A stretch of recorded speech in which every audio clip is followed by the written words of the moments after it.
আসসালামু আলাইকুম viewers, welcome to my channel. আমি কাউসারা নূপুর। রান্নাকে সহজ এবং মজাদার করার জন্য আজকে আপনাদেরকে 3 রকমের মশলার করে দেখাবো। এই 3 রকম মশলা হচ্ছে মাছের মশলা, শাহি গরম মশলা এবং গরম মশলা। এই মশলাগুলোর আজকে আমি আপনাদেরকে সঠিক পরিমাপ করে দেখাবো এবং এগুলো কিভাবে করে সংরক্ষণ করতে হবে এবং ব্যবহার করতে হবে সেটাও দেখাবো। আসুন দেখে আসি একেবারে পারফেক্ট প্রসেসটা। 3 রকমের শুকনো মশলা যদি আমরা করে রাখি তাহলে রমজানটা পুরোটা দেখবেন যে আমরা অনেক আরাম করে থাকতে পারবো। এই 3 রকম মশলা হচ্ছে আমি এখানে আজকে আপনাদেরকে দেখাবো শাহি গরম মশলা করে, যেটা আমাদের বিরিয়ানিতে, আমাদের কাচ্চিতে বা যে কোনো তেহারি বলেন, আখনি বলেন, যা কিছুতে আমাদের এই শাহি গরম মশলাটা দরকার। আবার কাবাব মশলা হিসেবে আমরা শাহি গরম মশলাটা ব্যবহার করতে পারবো, আমরা এটা দিয়ে হালিম তৈরি করতে পারবো, তাই এটা খুবই প্রয়োজনীয় একটা মশলা। আর এখানে নর্মাল গরম মশলা, যেটা আমরা সব সময় মুরগির মাংস, গরুর মাংস, খাসি মাংস, যে কোনো মাংসে ব্যবহার করতে পারবো। এখানে আমি নিয়েছি মাছের মশলা। আমাদের মাছ রান্নাটাকে আরও মজাদার করার জন্য আমি মাছের মশলা ব্যবহার করি। আর এই মশলাটা একদিন করে রাখলে পুরো রমজানটা আমরা অনেক আরাম করতে পারবো। এখন গরম মশলা এবং শাহি গরম মশলার মধ্যে পার্থক্য কয়েকটা জিনিসে। দেখুন, আমি এখানে আপনাদেরকে দেখিয়ে দিচ্ছি। ফার্স্ট গরম মশলা। গরম মশলাটা দেখুন যে আমি এখানে জিরা নিয়েছি 200 গ্রাম, আমি এখানে 5 ফোড়ন নিয়েছি 20 গ্রাম, গোলমরিচ নিয়েছি আমি এখানে 50 গ্রাম পরিমাণ, বড় এলাচ নিয়েছি 50 গ্রাম পরিমাণ, আমি এখানে দারচিনি নিয়েছি 70 গ্রাম পরিমাণ, ধনিয়া নিয়েছি 70 গ্রাম পরিমাণ, মৌরি নিয়েছি 70 গ্রাম পরিমাণ, আর এখানে আমি লং নিয়েছি 30 গ্রাম পরিমাণ, ছোট এলাচ নিয়েছি 10 গ্রাম এবং মেথি নিয়েছি আমি এখানে 20 গ্রাম পরিমাণ।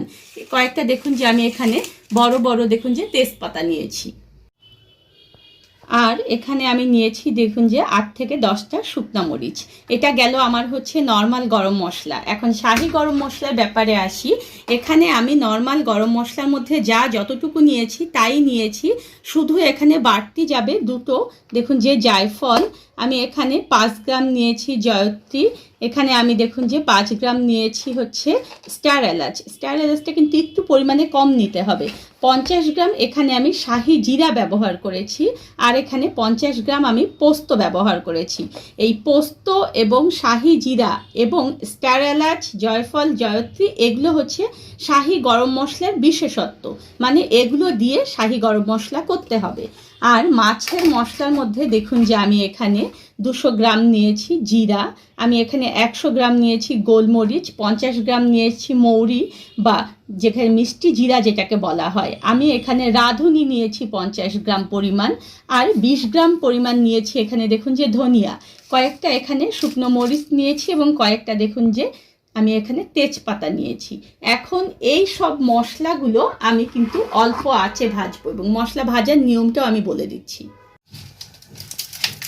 চুলায় দেখুন যে একটা ফ্রাইং প্যান গরমে দিয়েছি। আর সব সময় মনে রাখবেন যে মশলা ভাজার সময় চুলার আঁচটাকে কিন্তু একেবারে কমিয়ে দিয়ে ভাজতে হবে, তাহলে দেখবেন যে সুন্দর একটা ফ্লেভার আসবে। আমি এখানে দেখুন যে আমার তেজপাতাগুলো এবং আমার যে শুকনো মরিচগুলো রেখেছিলাম সেটা দিয়ে দিলাম এবং আমি এখানে গোলমরিচগুলো দিয়ে দেব। গোলমরিচগুলো কিন্তু অন্যান্য মশলার চেয়ে একটু সময় বেশি লাগে, তাই এখানে গোলমরিচটা দেওয়ার পরে এখানে আমি একটু ধনিয়াটা দিয়ে দিচ্ছি। এ দুটোকে আমি অল্প আঁচে 2 মিনিট ধরে ভেজে নেব।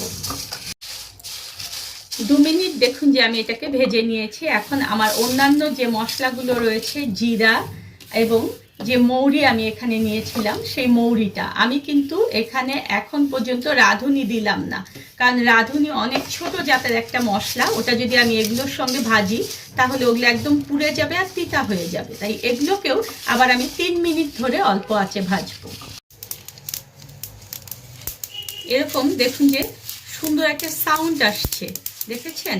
একদম এই সাউন্ডটা যখন হবে তখন বুঝতে হবে যে আমার এগুলো ভাজা হয়ে গিয়েছে। এখন আমি যে রাঁধুনি এখানে রেখেছিলাম রাঁধুনিটাকে ঢেলে দিলাম এবং এই গরম অবস্থায় আমি এখন বন্ধ করে দিয়ে এই ফ্রাইং প্যানের মধ্যে এখন এভাবে করে একটু নেড়ে নেব এবং এগুলোকে ঠান্ডা করে তারপরে আমি ব্লেন্ডারে এগুলোকে ব্লেন্ড করে নেব।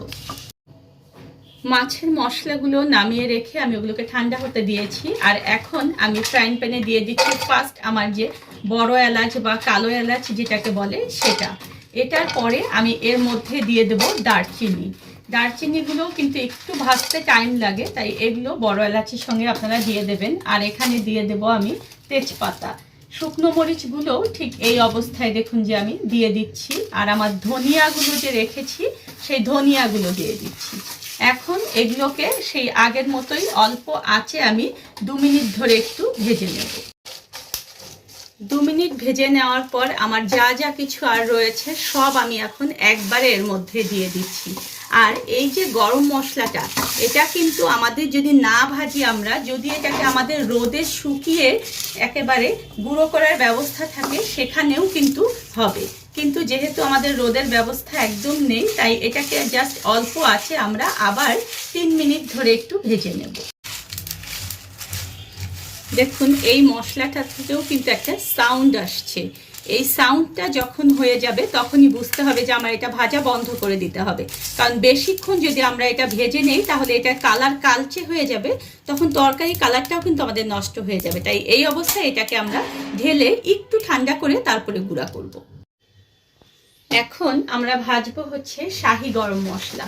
সেখানেও দেখুন যে আগে দারচিনিগুলোকে আমি টুকরোগুলোকে ছোট ছোট টুকরো করে দেব, তাহলে আমাদের গুঁড়া করার জন্য এটা কিন্তু অনেক সুবিধা হবে। আর ব্লেন্ডারেও কিন্তু আপনারা সেভ মনে করবেন যখন এগুলো ছোট ছোট করে দেওয়া থাকবে। আর এর মধ্যে এখন আমি আমার কালো এলাচ বা বড় এলাচ যেটা বলা হয় সেটা দিয়ে দিলাম। এখানে তেজপাতাগুলোকে দেখুন যে দিয়ে দিচ্ছি। আর ধনিয়াটা রেখেছিলাম সেই ধনিয়াটা সেম আগের প্রসেসেই কিন্তু আমি দিচ্ছি দেখুন, এবং শুকনা মরিচটাকে দিয়ে দিচ্ছি। দিয়ে এগুলোকেও আবার আমি 2 মিনিট ধরে একটু নেড়ে চেড়ে ভেজে নেব। 2 মিনিট দেখুন যে এটাকে আমি ভেজে নিয়েছি। এখন জায়ফলটাকে দেখুন যে আমি এরকম টুকরো করে নিয়েছি, এটা কিন্তু টুকরো করে নিতে হবে। সেটা সহ আমার আর যে মশলা রয়েছে পোস্ত ছাড়া আমি সব কিছু এখানে দিয়ে দিলাম। পোস্তটা কিন্তু আমি এখন দেব না, তার কারণ পোস্ত অনেক ছোট, ওটা কিন্তু যদি এই অবস্থায় দেই তাহলে কিন্তু পুড়ে যাবে, তাই এটাকে আমি রেখে দিলাম। এবং এটাকে আবার 3 মিনিট ধরে আমি একটু ভেজে নেব। 3 মিনিট দেখুন যে আমি এটাকে ভেজে নিয়েছি। এখন চুলার জালটাকে বন্ধ করে দিয়ে আমি এর মধ্যে আমার পোস্তটা ঢেলে দিচ্ছি। এবং এই যে ফ্রাইং প্যানটা আমার একটু গরম রয়েছে, এই গরম ফ্রাইং প্যানেই নেড়ে চেড়ে আমি এগুলোকে আর একটু ভাজবো এবং ঠান্ডা করে সবগুলো মশলা ব্লেন্ডারে করে আমি আপনাদেরকে দেখাচ্ছি। সব মশলা দেখুন যে ব্লেন্ড করে আমি এরকম করে পটে ঢুকিয়ে নিয়েছি। আর প্রতিটা পটে কিন্তু লেবেল লাগিয়ে দিয়েছি যাতে করে আমার মশলা নেওয়াটা অনেক সুবিধা হয়ে যায়। দেখুন যে আমি মাছের মশলা, এখানে শাহি গরম মশলা এবং গরম মশলা সব কিছু লেবেল করে দিয়েছি। ঠিক এখন এভাবে করে এগুলোকে আমি একেবারে ভালো মতো বন্ধ করে রেখে দেব। আর ঠিক আপনারা ব্যবহারের নিয়মটা আমি বলে দিই। ছোট একটা পটের মধ্যে আপনারা নেবেন, নিয়ে সেইটুকু আগে ব্যবহার করবেন, তারপরে বড় পট থেকে আবার প্রয়োজন অনুসারে নেবেন। তাহলে দেখবেন যে মশলার গন্ধটা কখনোই কিন্তু নষ্ট হয়ে যাবে না। ঠিক এইভাবে করে যদি মশলা করে আপনারা রেখে দেন তাহলে দেখবেন যে রান্নাটা কতটা সহজ হয়ে যাবে আপনাদের জন্য। ধন্যবাদ সবাইকে আমার সঙ্গে থাকার জন্য। আর আমার পরবর্তীতে আরও নতুন কোনো রেসিপি পেতে হলে প্লিজ আমার চ্যানেলটা সাবস্ক্রাইব করুন।